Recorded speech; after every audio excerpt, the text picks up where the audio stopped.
Bismillahirrahmanirrahim. Assalamu alaikum. Good afternoon and welcome to Sports Extra. I'm your host Ahmed Dawaj. The latest roundup of sports today. Pakistan versus England T20 International Series. Seems to be the rain that is enjoying most of the games. The first one washed out, the second England won, the third one washed out. Tonight is the fourth one and there are still chances of rain. So I really would like to take this moment to appreciate and applaud and honor the services of the person who was scheduling all of this and who was handling the scheduling for the Pakistan Cricket Board. I think they truly deserve a presidential award at this moment. It is absolutely ironic where teams around the world are in the United States of America. They are playing series against the USA. Some of them are training. Some of them are probably playing intra-squad matches. And we, who had to test most of our bench strength, are stuck with only watching the rain. So I like I said, gobsmacked at this moment. Then of course I think it's very important to understand that your priorities need to be very straight. If you do get a complete game today, you're only going to have 2 out of these 4 games and you had no chances of making experiments or amends. So I think if I look at the numbers as well of the people who have been playing, the amount of cricket that they've played before the World Cup, it's absolutely astonishing. So I think it's certainly something to worry about. Then of course we move on in the second half. We discussed the Australian volleyball team's tour to Pakistan. Pakistan, of course, have taken an unassailable 2-0 lead. They beat Australia 3-0 in the second match as well. The third and the final game will be played on the 30th of this month. So congratulations to the Pakistan team. It's a historic moment, Australia visiting for the very first time, but quality volleyball on offer. So we'll talk about that as well. Time now to introduce the guests. First of all, in studios, we've been joined by cricket commentator. He's an international broadcaster, presenter, and our sports expert, Asif Ahmed. Assalamu alaikum. How are you? Walaikum Assalam, Ahmed. I'm perfect, thank you. We've also been joined by a cricket expert, Taha Mohyuddin Khan. Assalamu alaikum, Taha. How are you doing? Walaikum Assalam. Very well, thank you. Thank you for joining us as well. And we've also been joined by senior cricket commentator, cricket expert, one of the sane voices out there when it comes to cricket, Leena Moin Aziz. Assalamu alaikum. How are you? Walaikum salam, Ahmed. Hope you're well, and my salam to everyone in the studios and everyone around PTV world. Thank you very much. It's great to have you on the show.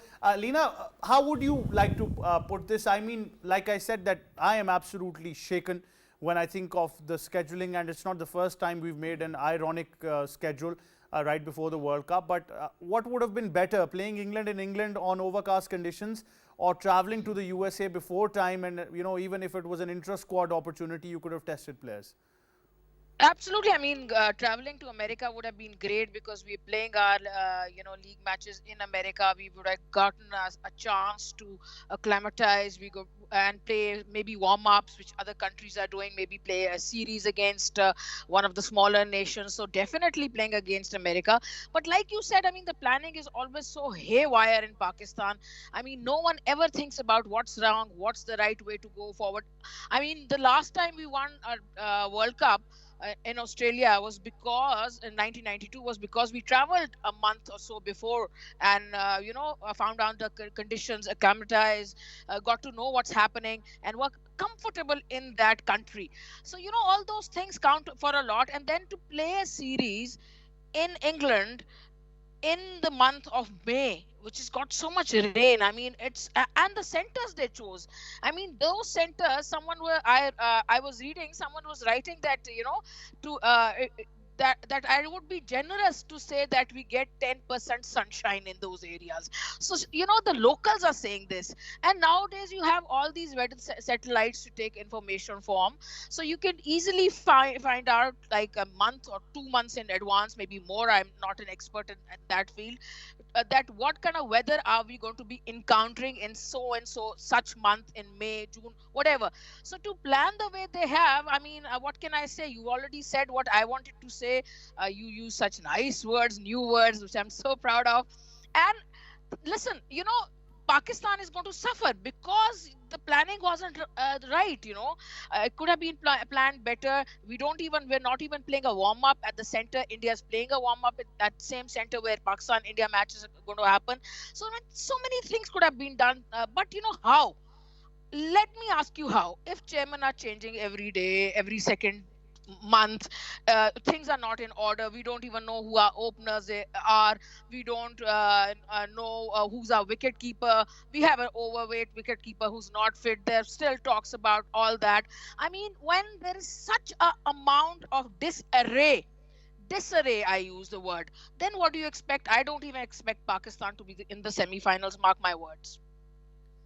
I understand. I think Lena has categorically highlighted and shared the vision that we're sharing as well. Look, the fact is that I fail to understand that, you know, how would you think that an England series is going to benefit you right before the World Cup?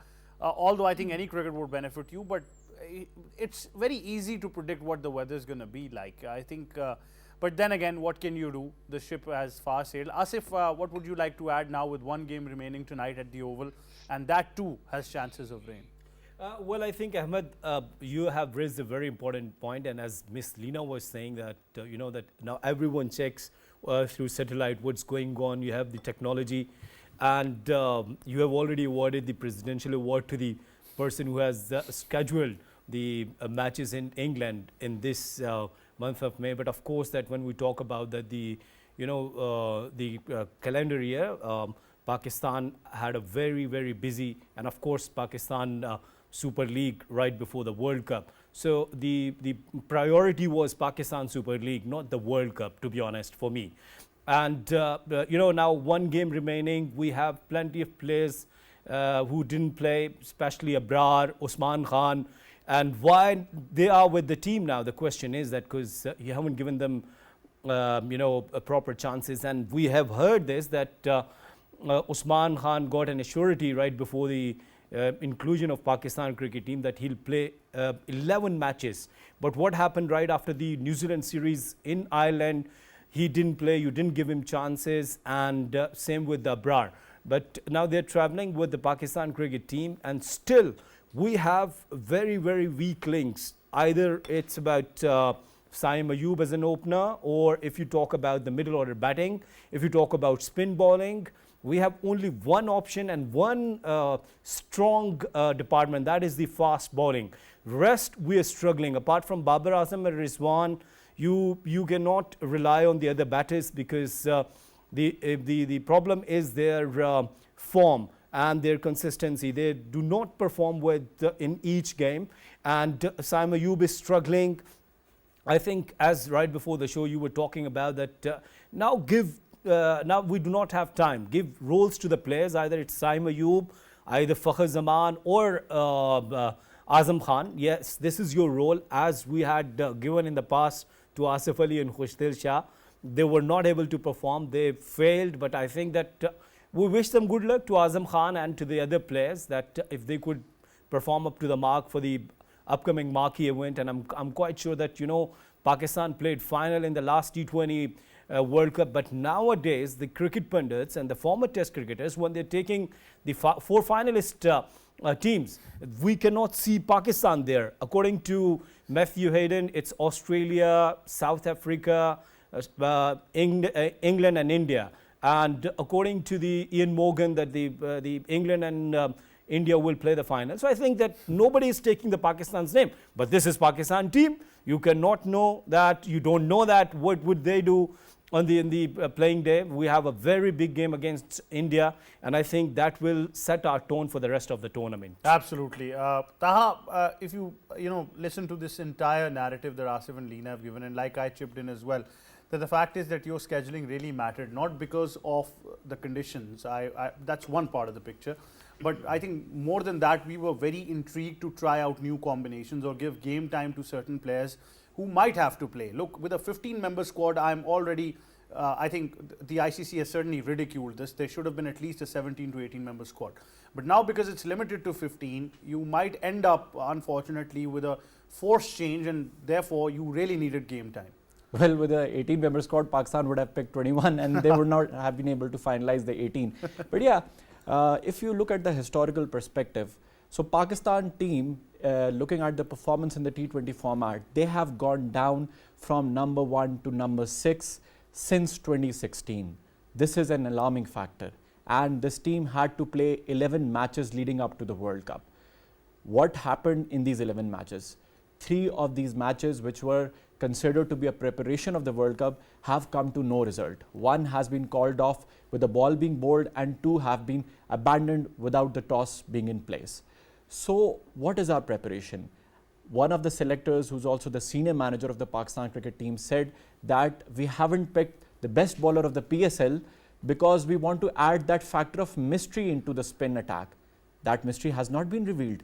After the New Zealand series, you have played 3 matches against Ireland and you have played 1 match against England. But the purpose of a mystery is to not reveal it. So Abrar not playing any game is the biggest mystery right now. Well, Ahmed, a couple of teams have already seen him bowl, like England and the Kiwis.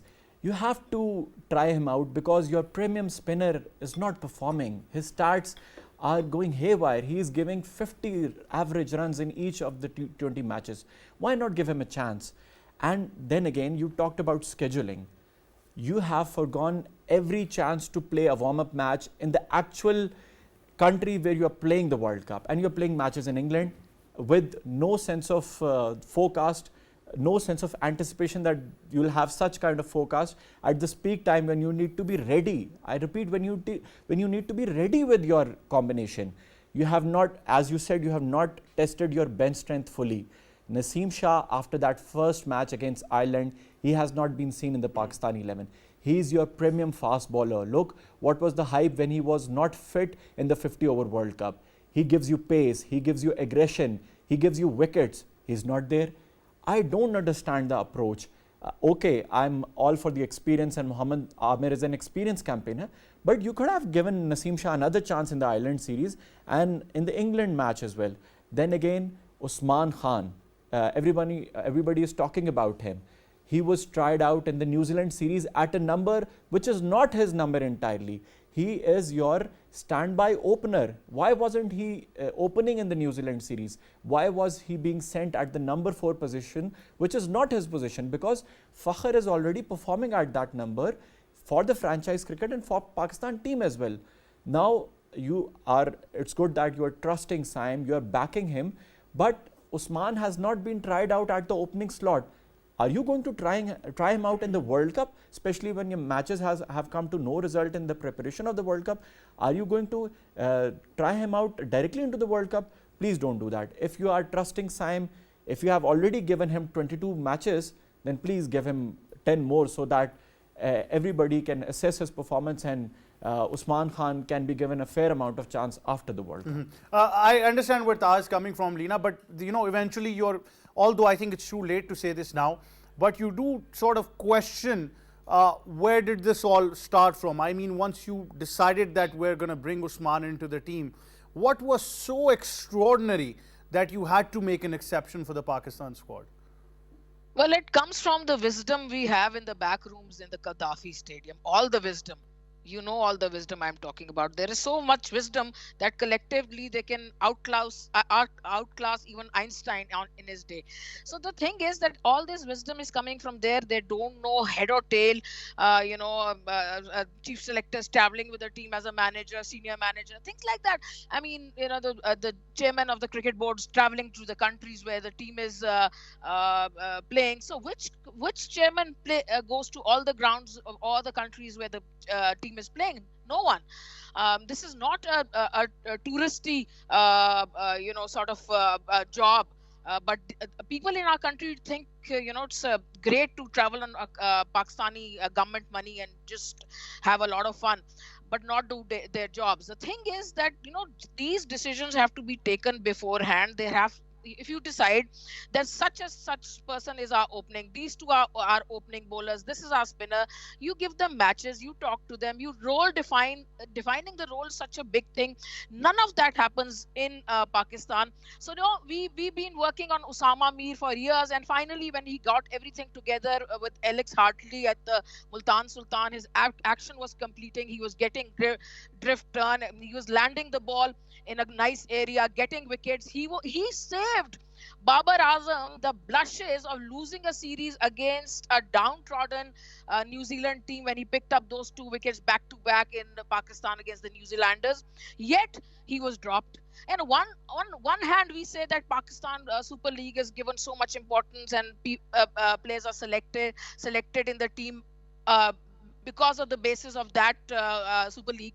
And then this criteria is true for some and not true for some.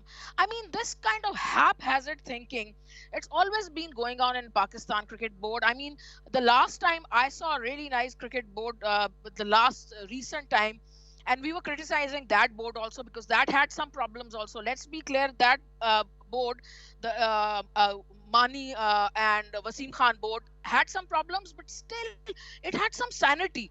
These boards that have come after that have no sanity. There's no clear picture. There is no role definition. There is no thing. Such Einsteins are sitting in the back room. All the gentlemen from Lahore. What can you expect? I mean, can you imagine what they're thinking and what they're talking over samosas and chais? Can you imagine that? Just imagine that for 5 minutes, and then imagine what's happening in the team. So the two are well connected. Absolutely. I think it's ironic the way things have been proceeding, Asif, because if you had to, make an emergency selection or fast track the process of coming to the Pakistan team, and I had an option, I would have rather taken Arif Yaqub than Usman Khan. That would have probably made more sense to me as a bowler than a batter. Well, see, I use the term of quacks, and ma'am started using the term of Einstein. It is really nice, to be honest, that, and rightly said by Miss Leena, and I strongly agree with you when we talk about the liner length, the flight, and the bravery, actually, that is that comes from Arif Yaqub. The way he bowled in Pakistan Super League, and definitely ma'am Leena, she covers and she used to be in commentary box during the Quaid-e-Azam Trophy and National T20. She knows the talent actually which is coming from the domestic circuit, and we're not giving them proper chances. Either they are the batters or the spinners or the fast bowlers. Where is Muhammad Ali? What was the criteria? As ma'am said that for some players we have the criteria for Pakistan Super League, and for some players we don't have. And but unfortunately, the Muhammad Ali has performed everywhere, in Quaid-e-Azam Trophy, in National T20, and then in Pakistan Super League. And I was just checking the stats of Jofra Archer last night, and the Jofra Archer and Muhammad Ali has the similar kind of stats. Either they're bowling in the first 6 overs and the part of 6 to 15, or either the death overs. The basic thing is their economy is 7 wherever they bowl. The same Jofra Archer and Muhammad Ali. Then England shouldn't play Jofra Archer. We should say, we're not playing Ali, you don't play Jofra Archer now. So see, they're giving chances. So the problem is that we're not giving chances properly to the players, as Taha was mentioning, that I have a problem with Usman Khan. See, I do not have personal problem. I have problem that you didn't play any domestic cricket. You only performed in the franchise cricket. But Asif, that is going beyond Asif. My question is, what kind of, A.B. de Villiers did you find that it was so necessary that you had to A.B. de Villiers, the Glenn Maxwell actually. Your question is very genuine. What kind of extraordinary talent you got actually? You found. I think I cannot see any. I mean, there needs to be something beyond Babar Azam for Pakistan, that you said that, without Usman, there is going to be no Pakistan World Cup squad. Well, they have proved. They brought him into the side. Whatever you are saying, whatever argument you are giving, they don't think, because as Ma'am Leena said, they're the Einsteins. I mean, people might disagree with me, but if there was one spot to fill, I would have rather preferred somebody who's part of the Pakistan structure, like Abdullah Shafiq. Yes. Give someone else a chance who's been part of your structure, who's performing. You did it with so many players in the past. I mean, people will ask a question. Even Sahibzada Farhan. I might not agree with certain players, but they at least where is Haider Ali now? You were investing in him. Fahim Ashraf was your so-called all-rounder. Where is he? Not in your plans. Yeah. Right? Muhammad Haris, so-called rest. That rest is never ending. I think he's Snow White now, and he's waiting for a Prince Charming to come and bring him out of rest. Nothing is happening. And Asif, because you talk to a lot of players as well, I want you to tell our viewers as well what a player then goes through who's been performing regularly on the domestic front, all formats, and once he's not selected. What does a player feel then? You're putting me in the hot water, to be honest. But let me answer this question. I won't take the name, but one of the player who was performing so well, he represented Pakistan in the test squad, and he bowled so well. I asked him that why you're not into the side of, and I have seen your stats in the domestic cricket. I've seen your stats in Pakistan Cup as well. The answer was very, very astonishing. He said that because I do not have good friendships in the Pakistan Cricket Board. So when the people are talking about, you ask this question, why Abdullah Shafiq is not into the side? That's the question. Why Arif Yaqub not has been given the chance to the Pakistan cricket team? The only answer is the strong relationship either within the team or within the board. I mean, I can have a list of names. Amir Jamal, Yes. where is he now? He was supposed to be your investment for the future. It doesn't seem. Taha, we can count these players on our fingers now. It's a huge list, and we can go on and on and on. But the fact is that the 15 you've selected now, like I said, it's too late to talk about who could have been, who is there, who shouldn't be there. The fact is that out of these 15, then at least make a combination which is not an embarrassment to your country on the global level. Absolutely, it's too late now, Ahmed, but I would like to point out an important thing here. In the last White Ball World Cup, Pakistan saw a disappointing performance. Now, yes, we are talking about the weak links in the team. Are we talking about the weak areas of the Pakistani batting lineup that can be exposed in the World Cup? One weak area was the performance of Pakistani batters against the left-arm Chinaman spinners. So, once you are in any walk of life, in the field of sports or in a corporate sector, you define a roadmap. You see a disappointing performance of your team in the World Cup, and then you define the roadmap of how you can improve this performance for the next World Cup. Did anyone at the helm of affairs define a roadmap of how we are going to include a specialist left-arm Chinaman spinner in our 11, in our setup that could be prepared for the next 15-man squad for the Pakistani team going into the T20 World Cup? The people who had to plan that, they were not consistent even in the board. People were changing at the helm of affairs. We were appointing captains, we were appointing coaches, we were appointing vice captains. As a matter of fact, we even appointed a senior manager. But we did not work on the consistency, on the grooming of Sufyan Mukim, Faisal Akram. Are we seeing any left-arm Chinaman spinner in the 15-man squad or the Pakistani cricket team, especially when other teams have Tabriz Shamsi, Kuldeep Yadav? So, I don't understand the plan. Yes, we have weak links, but there are some other areas as well, Ahmed, that can be exposed. The mystery is something that is beyond me right now. That what kind of mystery are you looking for? I mean, I understand if somebody said Ajanta Mendes was a mystery, but I don't see a mystery with somebody like Abrar. And the fact is that you're not even ready to play him. And if you did play him, would you give him the new ball? Would you bring him in the first change? Tactical approach is something that is very, very important. But regardless of this argument, Leena, finally, I would want to ask you, where Babar Azam now steps in all of this as well, because now not just verbally, constitutionally, he's involved in the selection as well, the way things have changed now. And he's really, I think he's one of those people in Pakistan cricket that likes to defend his choices, doesn't shy away from that. But what should be the rhetoric for him now? Well, firstly, personally, if you ask me, I think he's a poor leader of men. He hasn't ever led a domestic side. The last time before leading Pakistan's side 4 years ago, he only led under 19 in between that time and the national leadership. He didn't even captain like a Lahore, Islamabad, any domestic side. So I don't see him as a leader whereby you see such strange choices.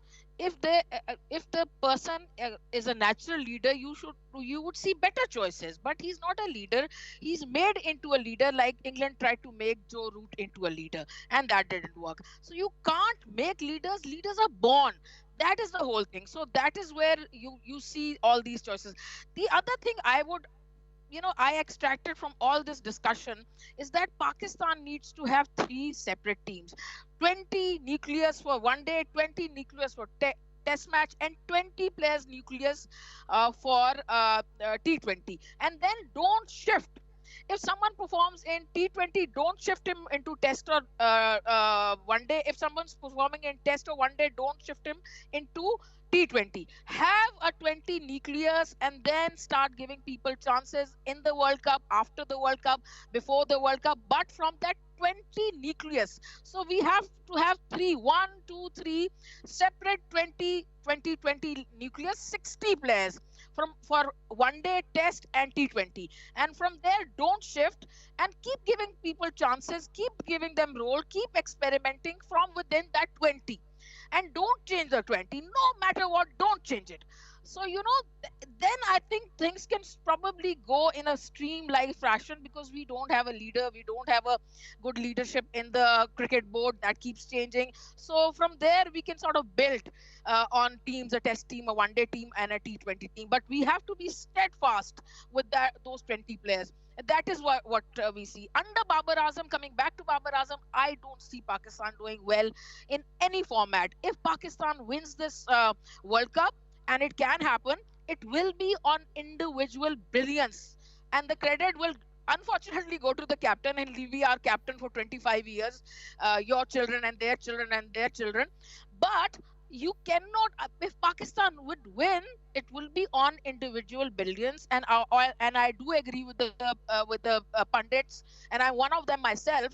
I would agree that, when they say that they don't see Pakistan in the semi-finals, the teams, look at the teams, look at what South Africa has. In spite of them choking, look at the side they have, the hitters they have, the fast bowlers, two spinners. You talked about Shamsi, the Chinaman, and we have Faisal Akram, and he's nowhere to be seen.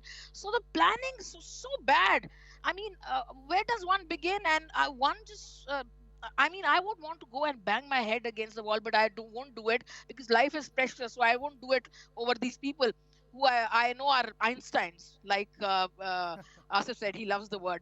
So fine, this is where we're going, but going forward, we would need to have 60 players, 20 for each format, and then go ahead and have a better leader, have a better captain. There are quite a few captains in. Rizwan is one. Shaheen could be his deputy. Then Shan Masood, let him continue for a while. One day have a different captain. So then Babar can play. Why is his ego so big that he cannot play in the team if he's not the captain? Certainly. I would agree. But Leena, thank you very much for joining us. K. Asif, thank you very much to you. Taha, thank you very much to you as well. I would once again, I think, request my fellow panel to, I think, remove this word of Einstein, because probably he would mind whenever he listens to this. Even when it came to quacks, I think the Ducks would have been on a protest as well, the way things were going. But the fact is, this is how it is. But on the other end, like I told you as well, it's all great news for Pakistan's volleyball team as well. We've got to talk about them in detail, because the fact is they've been performing exceptionally well. They have beaten Australia 2-0. They've taken an unassailable lead with a third match, which is the last of the series to be played on the 30th of this month. The first time ever that an Australian volleyball team is visiting. So congratulations to the Pakistan Volleyball Federation, to the coach Ruben Voloshin as well. I think it's a fantastic moment that you've got a top-class side visiting your country, and not just exchange of cultures, traditions, and also good volleyball on offer, exchange of knowledge, but victory is always on a good sign as well. So congratulations to the Pakistan volleyball team, and I think congratulations to Australia as well on a successful tour as well. That wraps it up from me and the entire team. It will be goodbye for now, but before we go, we've got a very, very important birthday message to send out. A very dear colleague, he's one of our producers here at PTV, a gem of a person, Mr. Kazim Gardezi, has got his birthday today from all of us, from our team of Sports Extra, PTV World, PTV in general. Kazim, very happy birthday to you. We hope that you've got many years of success and good health coming your way, with all the joys that you can think of. And congratulations, and celebrate your birthday with the same joy that you spread to all of us as well. So once again, happy birthday, Mr. Kazim, from all of us here at Sports Extra. That wraps it up. It's goodbye for now.